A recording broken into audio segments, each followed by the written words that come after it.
Hello friends, welcome back to my channel. जैसे कि आप थंबनेल से ही पहचान चुके होंगे कि मैं आपको सीटेट के सेकंड पेपर की प्रिपरेशन करा रही हूँ।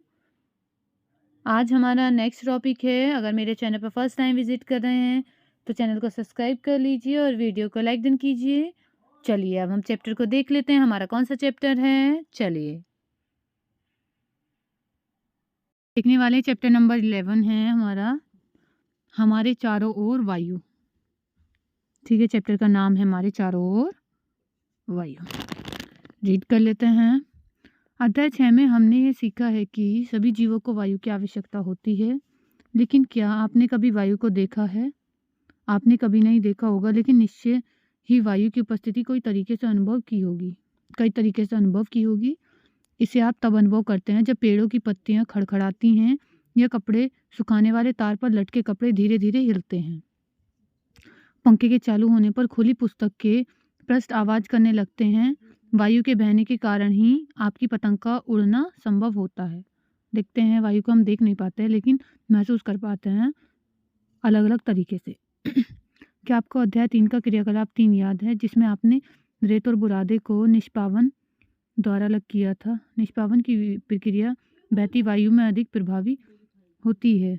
आपने ध्यान दिया होगा कि तूफानों के समय वायु बहुत तेज गति से चलती है। कभी कभी तो यह पेड़ों को भी उखाड़ देती है तथा छतों के ऊपरी हिस्सों को भी उड़ाकर ले जाती है। क्या आप कभी फिरकी से खेले हैं? देखिए, आप इस तरह की फिरकी से आप सभी खेले होंगे। ये भी क्या करती है, वायु जब चलती है तभी ये उड़ पाती है। एक्टिविटी 1 देखते हैं। आइए चित्र 11.2 में दिए गए निर्देशों के अनुसार हम अपनी एक फिरकी बनाते हैं। देखते हैं। फिरकी की डंडी को पकड़िए और उसे एक खुले क्षेत्र में भिन्न भिन्न दिशाओं में रखिए। इसे थोड़ा, देखिए इस तरह की फिरकी है, इस तरह से फोल्ड करके बनानी है। आगे पीछे कीजिए, देखिए क्या होता है। क्या फिरकी घूमती है? फिरकी को कौन घुमाता है? क्या इसे वायु नहीं घुमा रही है? क्या आपने वात सूचक को घूमते हुए देखा है? यह उस दिशा में रुक जाता है जिसमें कि उस स्थान पर वायु चल रही होती है। देखिए ये है आपका वात सूचक। आगे देखते हैं। क्या वायु हमारे चारों ओर हर जगह उपस्थित होती है? तो हमें ये देखना है कि वायु हमारे चारों ओर उपस्थित होती है। तो हाँ, वायु चारों ओर उपस्थित होती है। अपनी मुट्ठी बंद करें। इसके अंदर क्या है? कुछ नहीं। इसका पता लगाने के लिए आपको ये वाली जो क्रियाकलाप एक्टिविटी 2 दे रखी है, ये आपको करनी है। कांच की एक खुली हुई बोतल, खाली बोतल लीजिए। क्या यह वास्तव में बिल्कुल खाली है या इसके अंदर कुछ है? अब इसे उल्टा कीजिए। क्या अब इसके अंदर कुछ है? आपको ये एक्टिविटी करके देखनी, जिससे कि आपको अच्छे से समझ में आ सके। अब बोतल के खुले मुख को पानी से भरी हुई बाल्टी में जिस तरह से इस पिक्चर में दिया हुआ, ऐसे करके कीजिए। बोतल को ध्यान से देखिए, क्या पानी बोतल के अंदर प्रवेश करता है? अब बोतल को थोड़ा सा तिरछा कीजिए। क्या करना है आपको? बोतल को थोड़ा सा तिरछा करना है। पहले तो सीधा करके देखना है बोतल को, फिर तिरछा करके इस तरह से देखना है। पहले सीधा फिर तिरछा करके। अब पानी बोतल में प्रवेश करता है। क्या आप बोतल में से कुछ बुलबुले बाहर आते देखते हैं या बुदबुदाहट सुनाई देती है? क्या अब आप अनुमान लगा सकते हैं कि बोतल के अंदर क्या है? तो ये एक्टिविटी ज़्यादातर सभी लोग करते हैं जब हम नहाने के लिए भी जाते हैं। अगर जो मग्गा होता है, उसको अगर हम पानी में उल्टा करके डालते हैं तो वो प्रेशराइज हो जाता है, वो उसमें वो पानी नहीं भर सकते जब वो सीधा होता है, इस तरह से, बिल्कुल इस तरह से। लेकिन जब वो टेढ़ा हो जाता है, अगर हम टेढ़ा करके भरेंगे तो उसमें पानी भर जाता है। तो ऐसा क्यों होता है? हाँ, आप सही हैं।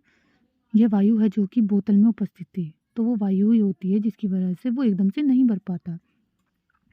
बोतल पूरी तरह से किसी भी प्रकार खाली नहीं थी। वास्तव में इसे उलटने पर भी यह पूरी तरह से वायु से भरी हुई थी।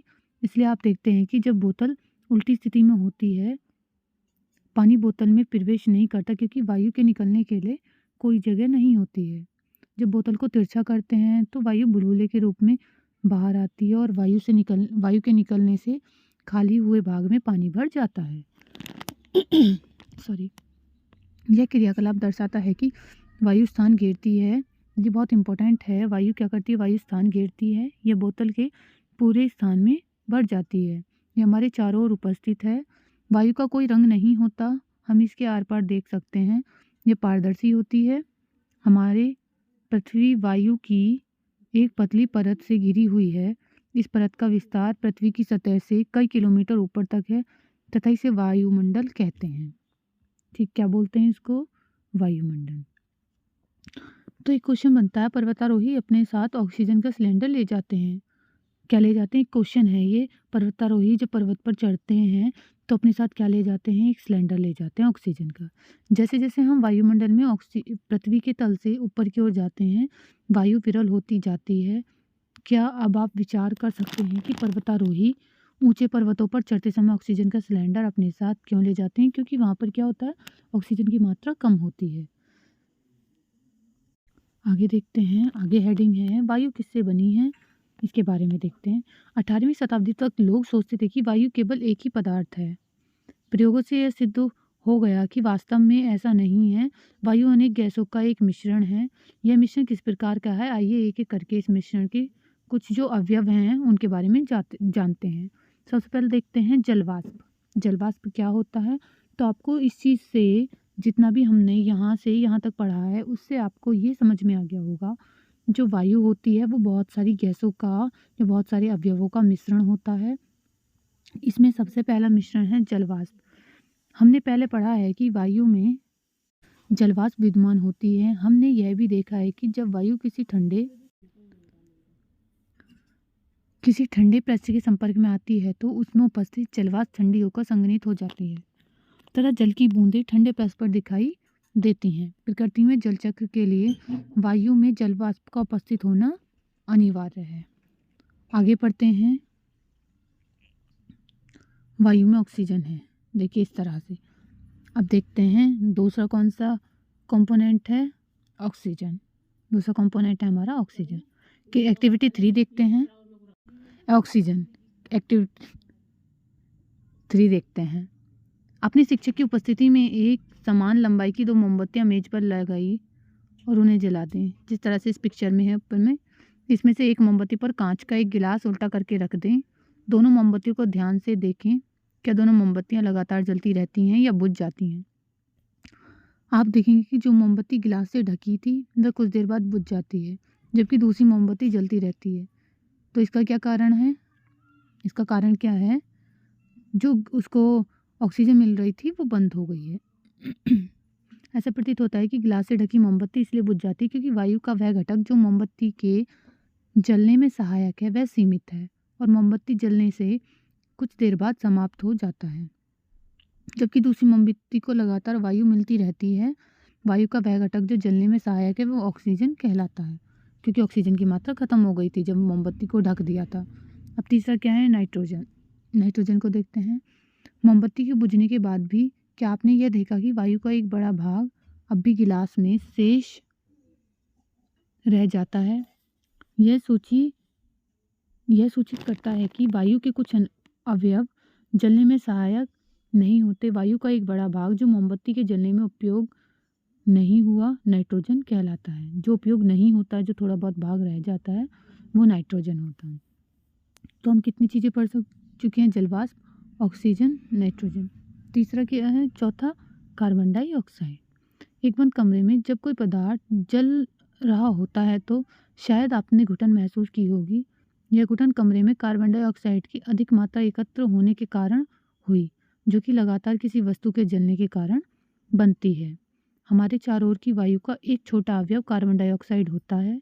यह सलाह दी जाती है कि फसलों के अवशेष व सूखी पत्तियों को नहीं जलाना चाहिए क्योंकि इससे वायु प्रदूषण होता है। तो आपको पता चला वायुमंडल में कार्बन डाइऑक्साइड भी होती है।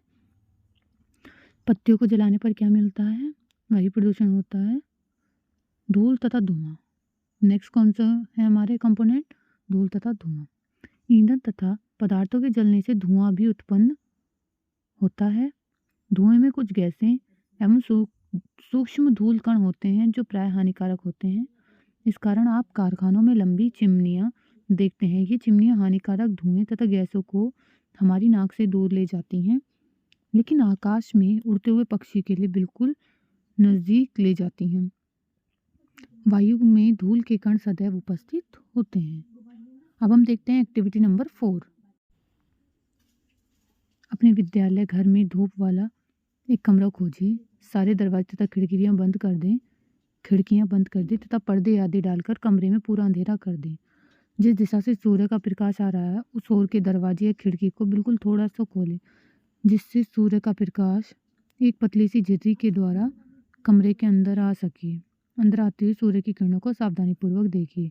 ये एक्टिविटी आप देखते हैं, जब आप देखते हैं हमारे कहीं से अगर हमारा गेट बंद हो तो क्या होता है, छोटा सा छेद जो होता है, या फिर देखते हैं जो थोड़ा सा अगर कोई जगह जिस तरह से आपको देखो इस एक्टिविटी में दिख रही है, शो हो रही है, इस एक्टिविटी में तो ऐसा ही हो रहा है, बिल्कुल पूरा गेट बंद है, बट इसमें क्या है, छोटा सा एक सूर्य की किरणें आने के लिए एक छोटा सा छेद है जिसमें से ये आ रही है। देखते हैं क्या आप देखते हैं कि सूर्य की किरणों में कुछ छोटे छोटे चमकीले कण तेजी से घूम रहे हैं। ये कण क्या हैं? देखिए आपको दिख रहे हैं। आप ये एक्टिविटी करके भी देखिएगा। अत्यधिक सर्दी में आपने पेड़ की पत्तियों से छनकर आते हुए सूर्य के प्रकाश किरण पुंज को देखा होगा, जिसमें धूल कण नृत्य करते प्रतीत होते हैं। यह दर्शाता है कि वायु में धूल के कण भी उपस्थित होते हैं। वायु में धूल के कण समय तथा स्थान के साथ बदलते रहते हैं।